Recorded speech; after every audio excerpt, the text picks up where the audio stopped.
Hallelujah. Whatsoever ye shall loose on earth shall be loose in heaven. Yes. Again I say unto you Yes. that if two of you shall agree on earth as touching anything Yes. that they shall ask, they shall ask, it shall be done for Yes. them of my Father which is in heaven. Amen. Where two or three are gathered together in my name, yes, there am I. there he is Yes. Hallelujah. Come on in now. the midst. Hallelujah. I love it. Woo! I have sweet preach. Come on, let's go home. I want to center in Pastor Zandarani, Pastor Robert. I want to center in on the word agree. I agree. I've been hearing that word floating around here for the last few Sundays. Amen. And then I heard the word sound. I heard somebody say something about sound in here today, and I had to show my wife my message Amen. because I want to talk to you about a sound that attracts God. Yes. Yes. There's a sound, glory to God, that attracts the presence of God. Yes. Have you noticed, have you realized how music is attractive to you? Sometimes you hear some music and you don't even realize it, your foot just is going. Then you realize, wait a minute, that ain't gospel, that's the world's music. Who said brother? Come on now, am I the only one? You be somewhere, you hear some music, you hear a sound of music, and it gets into your body, and before you know it, you're moving, and then your mind kicks in and say, hold on, that ain't gospel. And you realize you was rocking your leg to a little bit of Michael Jackson. You didn't even realize it. Don't you look at me in that tone of voice back there, Sister Roberta. We know how we do sometimes. We catch ourselves. We say, loose it. But the fact of the matter is that we are people, not just of color, but as people created in the image of God, we are attracted to sound. Yes. Particularly rhythmic, harmonious sound. Yes. If the keyboardist back there, if somebody was back there on the drums and they got to just kind of beating on the drums and banging on the keyboard, it will make you want to put your hands over your ears because it's not harmonious.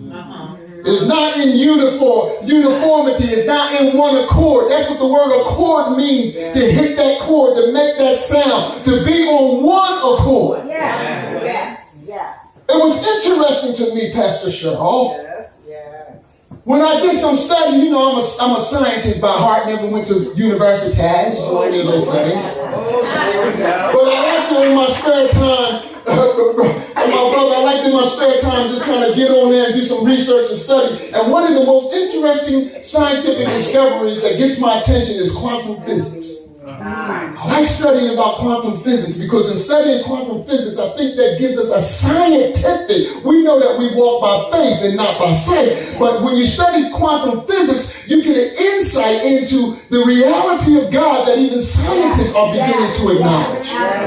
They may not call him Yeshua, they may not call him Jesus, they might not call him the bright morning star, but they say when we study quantum physics, that there has to be a grand purpose. There has to be a grand plan, a grand scheme at play here for all creation to be as orderly and as uniformed as it is. Yes. This cannot be just a happenstance event here.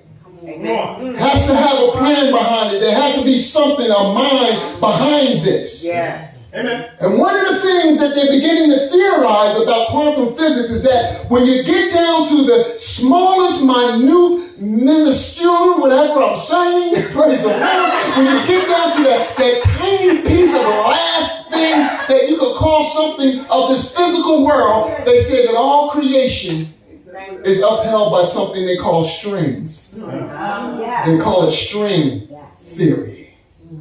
String theory, which means that when you take the atom, which is a proton and a neutron and an electron, and when you break it down to its quarks and you break it down to its charms and you break it down and you go further and further and further, what you get are these tiny, I can say it in tongues. You get these things that they call string theories, and it causes all creation to coexist. Yes.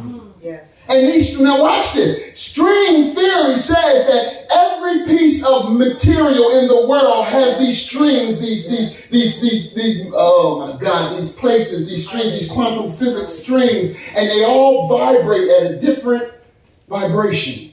And depending, stay with me, depending on how they are vibrating will determine what type of material comes into existence. Material that produces gold, the strings vibrate at a different frequency. Material that produces silver, the strings vibrate at a different frequency. Every string vibrates at a different frequency, creating the material that we see and touch and taste and feel and enjoy and experience. Wow. So really, reality as we see it is really an illusion, because at this very core, all reality is energy-based. Yes. Energy-based. And one of the theories about string theories is this. They call it quantum tunneling, which means that you can have two pieces of objects in different parts, hundreds and thousands of years of light years apart from each other, but they can be affected at the same time in the same place. Now we can begin to even understand how God could be omniscient, all-knowing, omnipotent, all-powerful, omnipresent, all-present, everywhere present at the same time, because this area of quantum physics exists on the outside of our three-dimensional construct, which is height, length, and depth. And then also they consider a fourth dimension, what they consider time. Time is a part of that, but God exists on the outside of that. Somebody's saying, I hear somebody saying, oh, what that got to do with church today? I'm glad you asked me. Yes. Amen. Matthew 18:18 says that where two or three are in agreement, when they will agree, he says, I'm in the midst. In other words, there's a sound that attracts the presence of God into our midst. Why? Because God is a sound. Amen. Amen. Yes. 1 second. See, when you look up that word, and you don't have to take my word for it, but when you go home today, I want you to get on your computer and I want you to Google and find out what is the Greek word for agreement. The Greek word for agreement, watch this, is the word that we used to use years ago. We still kind of use it for cell phone, but we used to use it for phonograph. It's the Greek word symphone. It's the word phono. The word phono is in the word symphone, which is the word where we get the word agreement. Watch me now. Agreement is the word symphone, which means to make a sound. Amen. Some of y'all are still not getting with me. You say, I understand, but it's coming right now. Because see, when you get in agreement with your brother, and when you get in agreement with your sister, you begin to resonate at a frequency of sound that attracts the presence of God. Now you may say, where did you get that from, Apostle Stewart? Okay, I'm glad you asked me that. You got a lot of questions this morning. I'm glad you asked me that. So go with me very quickly, if you will. Acts chapter 2. It says, and when the day of Pentecost was fully come, they were what? All. Somebody shout the word all. All. Let me give you the deep theological Hebrew hermeneutical meaning of the word all. All means all. All means everybody. Was it 99? What was it? 120 was up there, so it wasn't 119 praying and one was over there on their cell phone. It says, and they were, when the day of Pentecost was fully come, they were all with one, there's the word, accord, in one place. And suddenly there came a what? A sound. There came a sound from heaven. Listen, we thought the sound was a rushing mighty wind. It didn't say that. It said there came a sound as. I always thought it was a rushing mighty wind. I thought they got praying in there and the door flew open and this wind just blew in the room. No. See, the door wasn't open. It was like Jesus when he stepped in on the disciples. Come on, somebody. While they was fearing and quaking and shaking, he stepped in the room and the Bible says and the door was still shut. That's right. So there came a sound. And it said this sound came from where? From heaven. It wasn't the wind stirring up in the neighborhood. It wasn't the wind stirring up outside. It wasn't a strong breeze that came through and just kind of blew into the room. It said that this sound came from heaven as a rushing mighty wind, and it filled all the house where they were sitting. That's right. See, saints of God, when we get into this place where we're resonating at the sound of God, when we're resonating at that sound that God is calling us to walk in, that sound that attracts God, I want to ask you, do you hear the sound? Amen. Amen. Do you hear the sound? You're saying amen, but do you hear the sound? Do you hear what God is saying? Do you hear what God is doing? Watch this in Genesis chapter 3, verse 8. It says, and when they heard the voice of the Lord God, that word in the Hebrew voice is the sound. It's the word where we get the word sound from. And he says, and they heard the sound of the Lord God walking in the garden in the cool of the day. And Adam and his wife hid themselves from the presence. Notice the sound came, with the sound came the presence. Yeah. Amen. And Adam and his wife hid themselves from the presence of the Lord God Almighty amongst the trees of the garden. And the Lord called unto Adam and said unto him, where are you? And he said, I heard your sound. See, the problem was they fled from the sound rather than embrace the sound. Because every day Adam recognized that sound of God. See, a lot of us, we don't know when God is moving because we don't recognize the sound. Jesus said it like this, my sheep. See, you don't,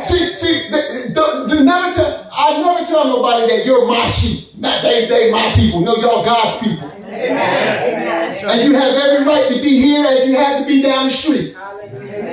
You have every right to be down the street as you have to be here. You'll never hear come out of my mouth, what are you going down there for? You know God sent you here. If you know God sent you here, you're going to be here. I don't have to keep reminding you of that. That's right. Because if you hear the sound of God, Adam and Eve, they recognized, they knew the sound of God. They met with God every day and had daily fellowship with him. They knew his sound. But this time, because of sin, because of the disconnect that came into their life, that came into their spirit, when they heard that sound approaching, rather than running to it, they fled from it.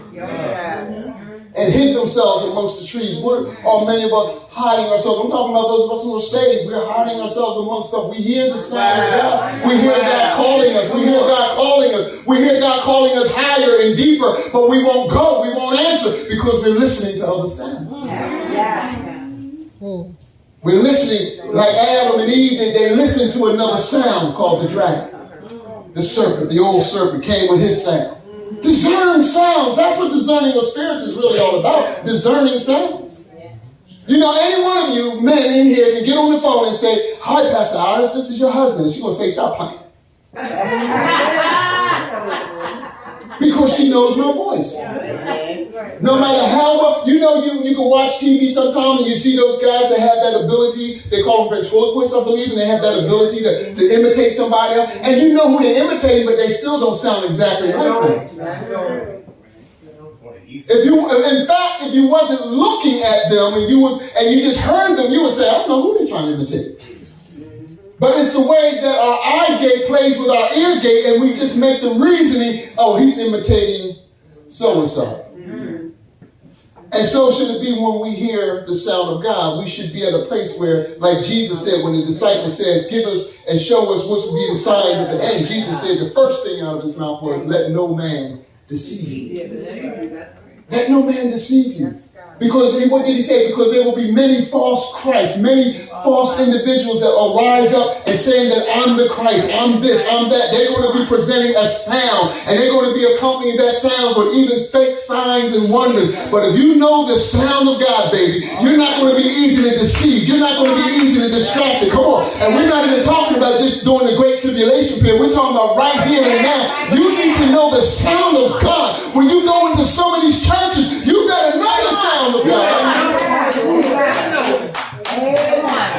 Because everything that's hooping and hollering and running around and moaning and groaning don't mean it's the sound of God. Come on, somebody. You got to know in your spirit that what you're hearing is from the heavens. They can quote scripture.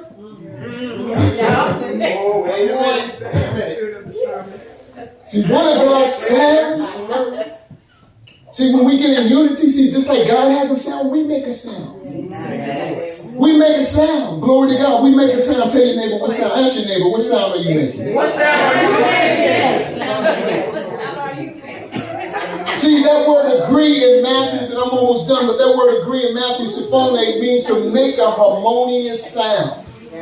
To be on one accord, sounding together. This is the powerful part. Watch this. Sounding together alike.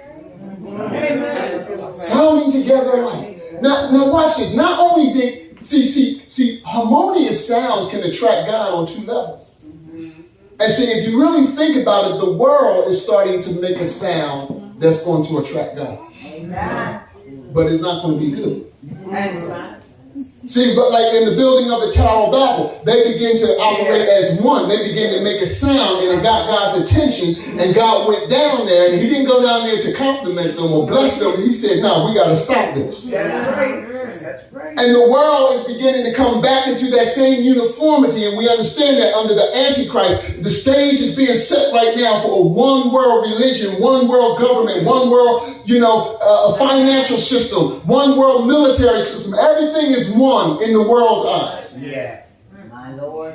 And like somebody said here today, we need to begin to train our children to help them to understand. I guarantee you that most of our family members don't know what to do after the rapture takes place. Because we haven't taken the time that, listen, if you wake up one day and you hear on the news that billions of people are missing, and you call my house and you just get my answer machine all day, this is what you need to do. Immediately. And we need to leave instructions. Amen. No, we know we want them to be saved and everything, but suppose they don't get saved until the tribulation period. Some people, they're not going to come into that period. Some folks sitting in church going to go through the tribulation period. Come on now. Keep it real. Let me look at the ceiling. Keep when I it say real. that. But there's a sound that attracts the presence of God, and it's the sound of unity. It's the sound of agreement. It's the sound of oneness. As everybody was praying in here today, I heard that sound.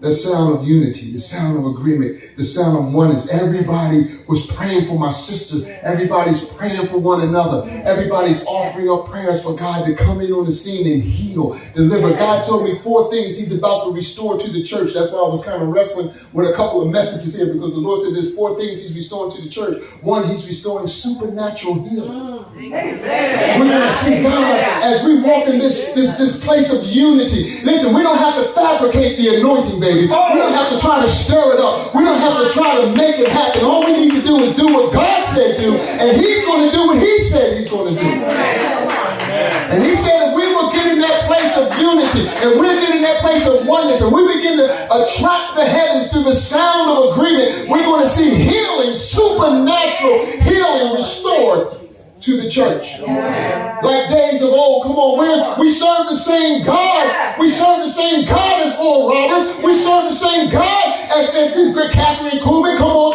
Jack Cope. We serve the same God. That's okay.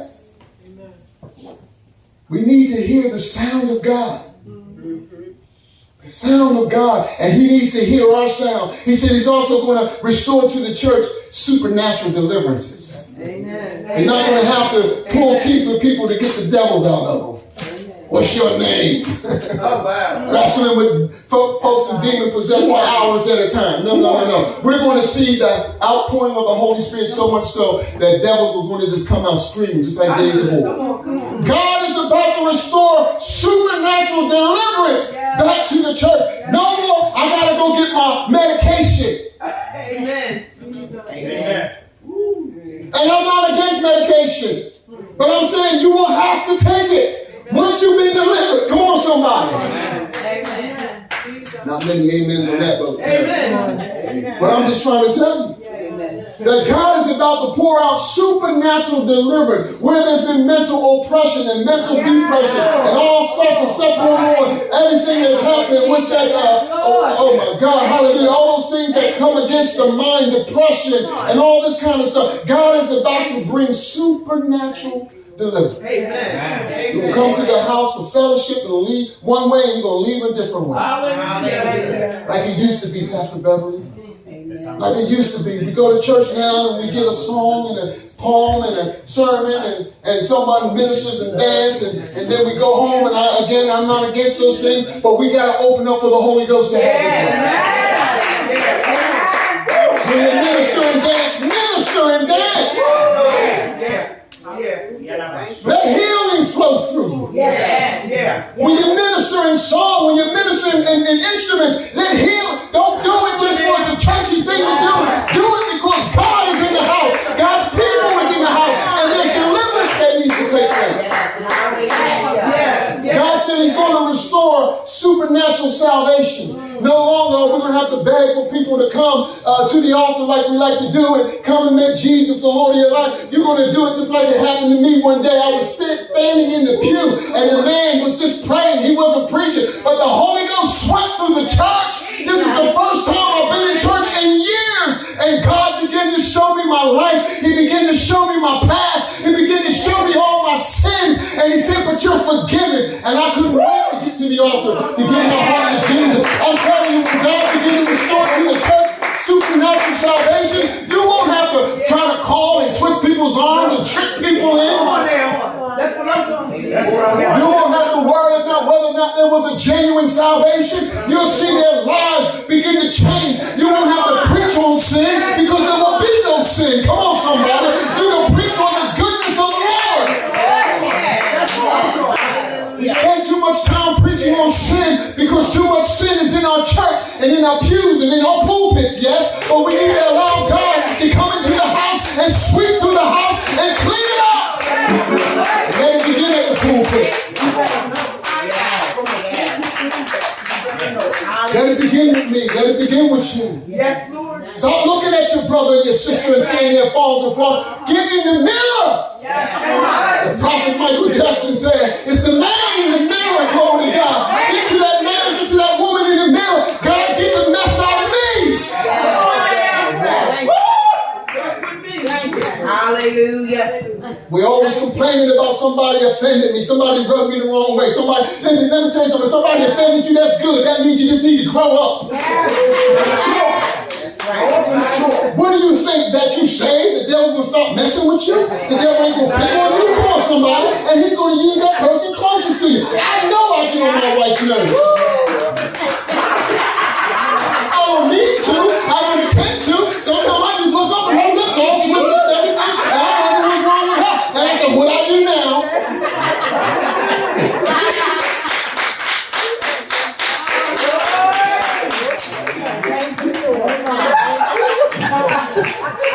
But that's a part of it. That's a part of growth, baby. You can't be trying to shut your spouse to the door because they're getting on your nerves. What if God did that to us? Because we said, I know we get on his nerves. If we could. Hallelujah. Somebody say, a sound. Do you hear the sound? You know, there's a story. I'm not going to go into. You can look it up later in 1 Samuel chapter 18. But I know you're familiar with it. It's the story of Jonathan and David. Yes. But see, we talk about the love affair between Jonathan and David, and we're not talking about any homosexual thing here. It was just they had a genuine love one for another. Can you say amen, somebody? But it all started with a sound. If you go back into there, you begin to realize that Jonathan overheard David saying something. And the Bible says that when Jonathan heard the voice of David, their hearts became knit together. When he heard that sound of agreement coming out of David's mouth, when he heard that David was for the kingdom. See, Jonathan had a heart that was for the kingdom. And Jonathan heard that sound so intensely and so specifically that he walked over to David, took off his robe and put it around David because he recognized who God's anointed was. You know why there's so much division, so much strife, so much envy and confusion in the church? Because we don't recognize who God has anointed. And we all have different levels of the anointing. Come on, somebody. But the problem is I got to interfere with you because I'm not satisfied with me. But when I get satisfied with what God is doing in me, when I don't have to try to prove nothing. I don't have to try to push my way or make my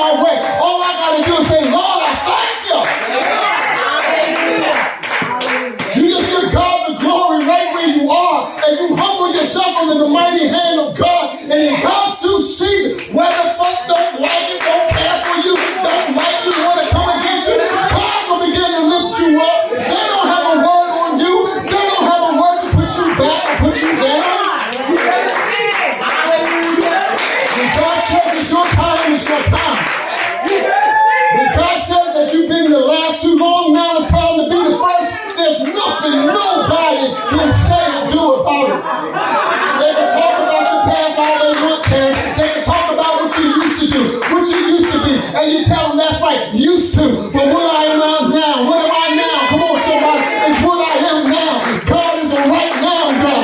Now faith is. Come on, somebody. God always exists in the now. Get out of my path.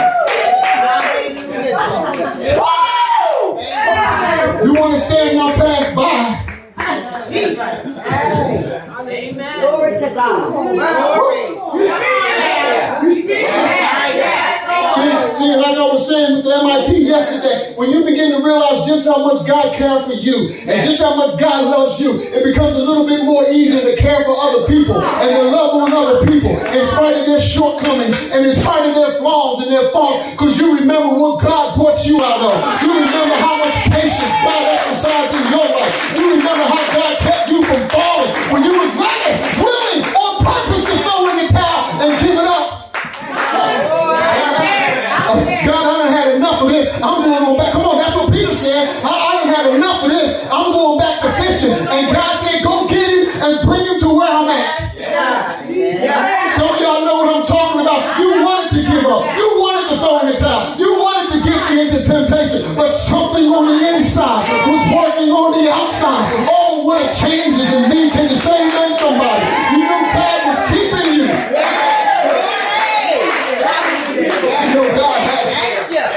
You wanted to go back sometime, Pastor Ed. I know I wanted to go back sometime, but I had enough of this. I told you, God's a stalker, and you can't call 911. He's gonna get what he's after. Can you say amen, somebody?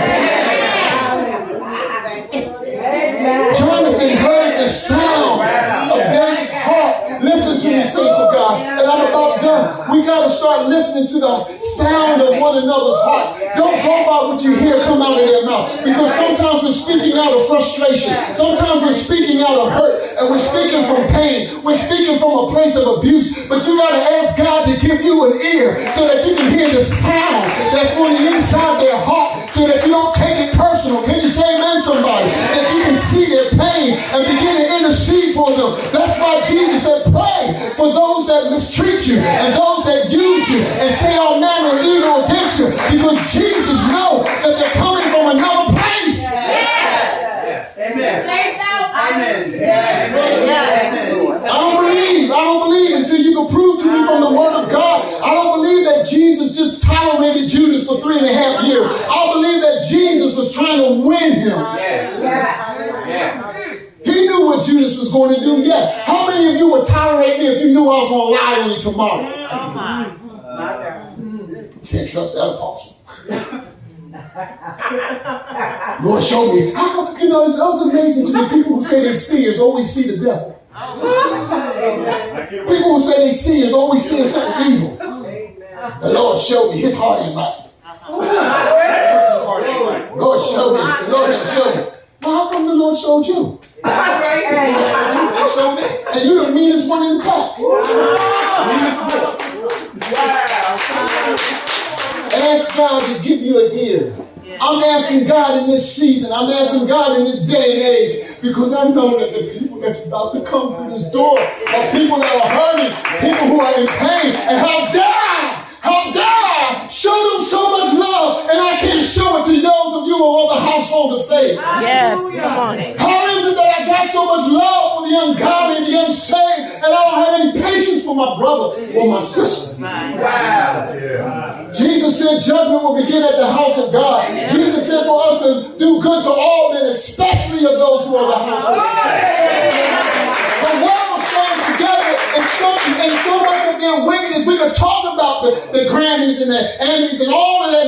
That's the world. Yes. Don't be surprised. Don't be surprised. Don't fall off your seat. Come on and preach, man. Know that our redemption is drawing nigh. When you see them exalting homosexuality and lesbianism, don't get upset. Say, God, I thank you that you're about to break the spell. And before you do, God, save that LGBT, save that homosexual, save that lesbian right there, save that murderer right there, save that confused one.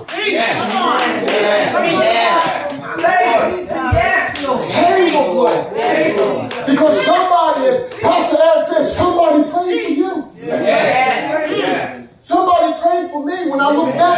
things, Paul said, why we don't even want to speak of those things that we're now and ashamed of. My God. The things we did boldly, the things we did without reservation, the things we did without caring who we hurted, who we stepped on. But God reached down into your darkness and saved you.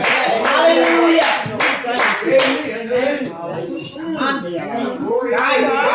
Ask God. Come on, you can stand on your feet because I don't stop. Stand on your feet.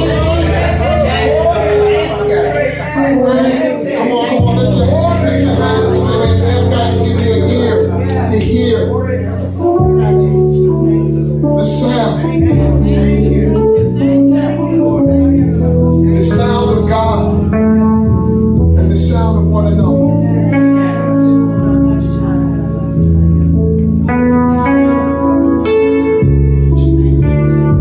While you're standing, I want to read this is one last verse to drive this thing home. Isaiah 52:8 says this.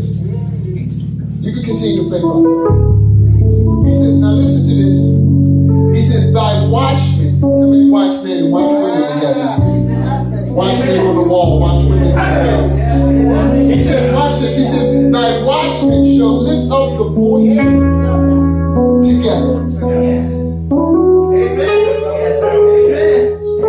We're going to lift up our voices together. Not just in song, but we're speaking the sound of God. We're making the sound of God together. We're not just doing it when we come together on Sunday morning, but when we go our separate journey and the devil starts trying to bring things to your mind, to think evil of your brother, your sister, or even yourself. You start agreeing with what God said about you. You start agreeing about what God said about your brother and your sister. And watch this. And God hears us. He hears us in our bedrooms. He hears us in our living rooms, in our kitchens, in our cars. God, we're still in fellowship with the Lord. Even after the benediction is given here today, and Sonny sings, Amen. After that's all over, we're still in the fellowship of God. And he says that watchmen shall lift up the voice together. And together, watch this, they shall sing. For they shall see eye to eye. That's what, you know, when we do this. You see, a lot of things kind of gravitated to a negative connotation over the years. This used to be like she says to me all the time, I got you. That's what we're doing all night. I got you. We see eye to eye. Amen. Oh my God, if we could just get to a place where we're seeing eye to eye with each other. You know, that's why we don't like looking folks in the eyes. Because the eyes is what? The window of the soul. And some of us, we're even afraid what we're going to see there. Or we're afraid that maybe, just maybe, if I look in your eyes, I might start loving you. Maybe. My wife used to say, don't talk to me on the phone. I want to look in your eyes.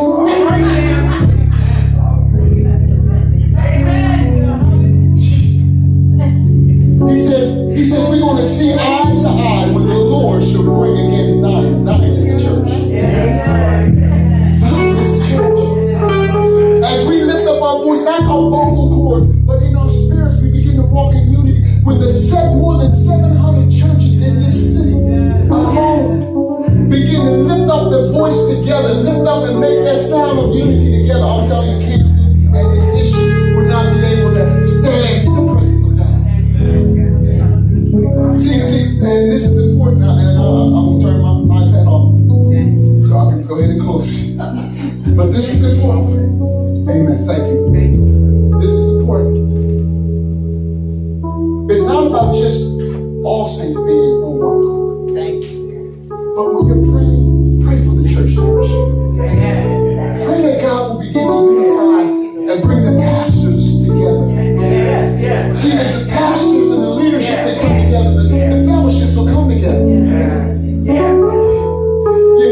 You ever been in that situation where, you know, you lived in the neighborhood and you had a friend in the neighborhood, but then maybe your parent and their parent got into an argument, now they don't want you to play together no more.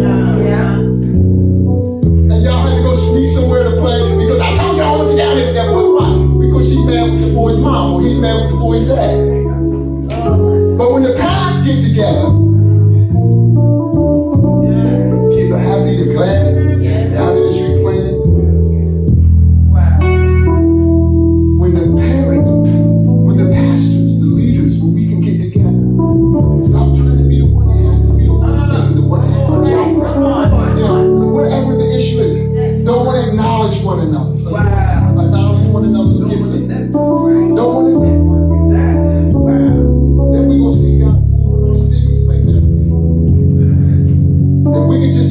wanting to build great edifices, and then God built his church. And how does he do that? When we do what he said in John 13, 34, 35. Love one another. Love one another. By this shall all men know that you are my disciples. Amen. And I will build my church. Amen. There's so much more I can say here, but I want to save it for next, well, not next week, because my wife will have something to say. Amen. Praise the Lord. Amen. Amen. Just lift your hands to the Lord. Amen. Thank you, Jesus. Thank you, Jesus. We're going to get ready to receive our offering this morning and receive whatever announcement